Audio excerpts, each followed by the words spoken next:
สบายดีทุกท่านยินดีต้อนรับเข้าสู่ช่องสีวันศุกร์เนาะวันนี้สิพาทุกคนมาจับปลาพี่น้องมาเบิ่งมาชมกันพี่น้อง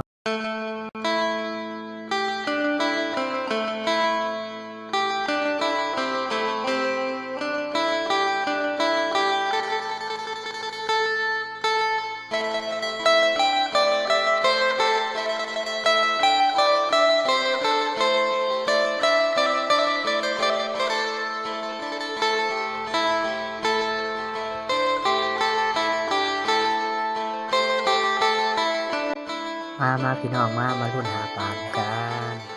อันนี้ก็จะเป็นบึ้งเนาะอยู่กลางหน้าพี่น้องเป็นบึ้งน้อยๆก็จะมีปลาเค็งหลายเนาะเนื้อกะจีบ้านแหมีสาวเล่าวเลยพี่น้องสาวเล่าวบ้านแหเก่งๆมาลุ้นนำกันพี่น้องว่าสิได้บ่ได้เนาะ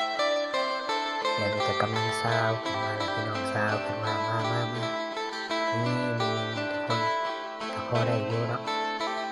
มาลุ้นนำกันเด้อทุกคนมาสมานหรือบ่มาสิประมาณนี้ล่ะมาลุ้นนำกันพี่น้องนี่ซาวขึ้นมานี่ก็สิมาใกล้ๆนี่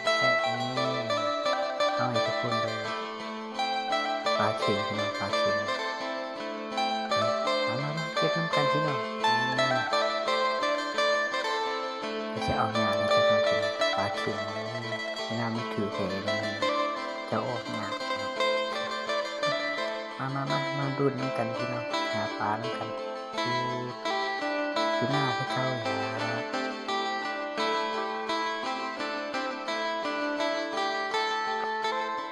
่าจะกินสาวที่มาหาปลาน้ำกันจะเก็บผักบุ้งพึ่ง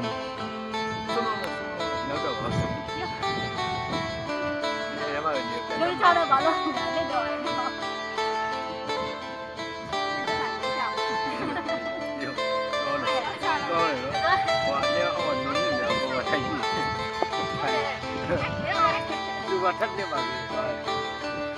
Bây giờ tụi mình cứ thế này là cái này là tôi đi phải thật.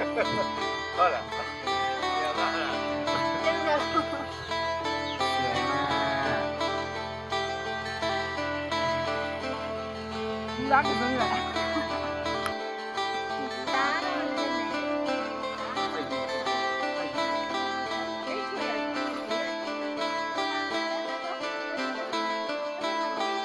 Hòn vẫn là hưขึ้นเลยเป็นหยังที่เจ้างบพิสันบ่ได้หรอกเขาคือตัวของเก่า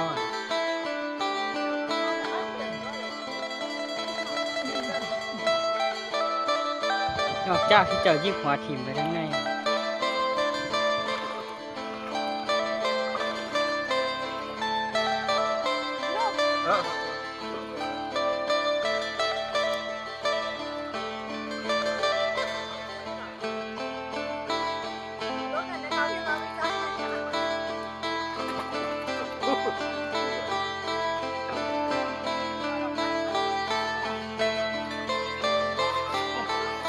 ยกขึ้นได้ไหมเฮ้ย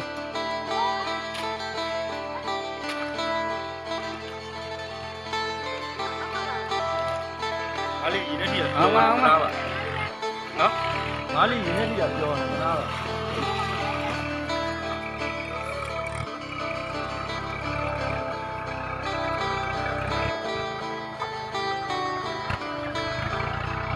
เอาไปเลย Mình nằm rồi.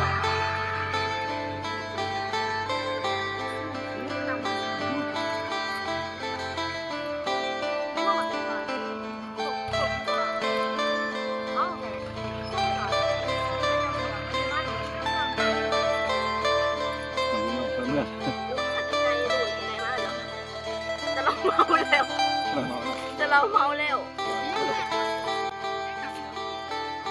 Chị bên này chị cặp đó hả? ยังมันกัด Bên đấy.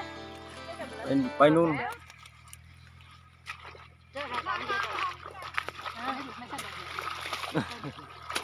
จะไม่มีซีดี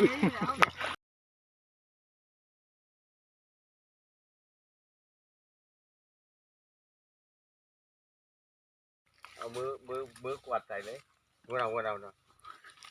โอ้นี่ดีอยู่ ปลาคอน ก็ชิดมือ ดูนะ เอามา ตักเข้าไปมืดแทนปลา ดูนะ พูดได้ ไล่ขึ้นไล่ขึ้นไล่ขึ้นโคกน่ะอุ้ยนั่นเด็ด ดู หัว นะ ในน้ำ น้ำทั้งหลังน้ำเขาบ่ดิ้นหรอกพวกนี้ ดูนะ โอ้หันมาเบิ่งดู หยุดแล้วเหรอ เด็กจะทำยังไงต่อ เอ้ยมา จับเลยจับเลย จับใส่นี่จับมาใส่นี่ เฮ้ยมีสายดูน ดูลงมามึงมันใส่สุดจีดูลงมาหาพี่แจ้เร็วๆทำไม่เป็นไม่ได้ มึงตบแน่ก็ดู ไอ้เก่งยิ่งทางไง โอ้มีแต่ปากเลยเนี่ย ถอกเลยย้อนเจ้าย้อนจับโทรศัพท์น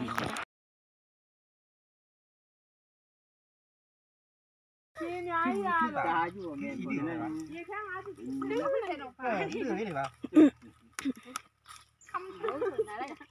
แค่งั้นเองว่ะ ไอ้พี่สิเรียนอะไรเนี่ย จับได้เลยเอาแค่ถอกออกมาอยู่ว่าขนาดเดียว มันไม่หมด ไม่ได้สิเลย ปลาเค็งพี่น้องปลาเค็ง ค่ะ เดี๋ยวมา ไหนเลยหน้ามัน ว้าวมา เขาบ่อยากคิดสภาพนี้เลยคน ไปล้างเอาล้างซ้ำหัน นี่ลงไป นี่ลงไปจับตรงนั้นนู่นนี่น่าสนนี่เอ็งดูมองเห็นตะขอกับน้อยสู้ๆรันดิสัน หลังเนี่ยจับนี่เด้อ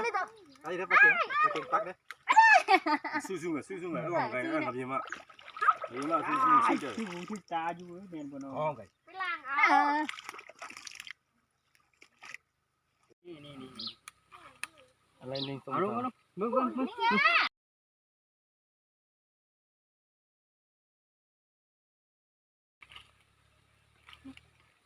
งนี่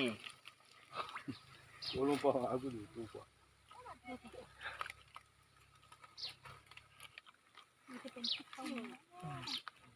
สองคนยังบ่ได้เอาเลย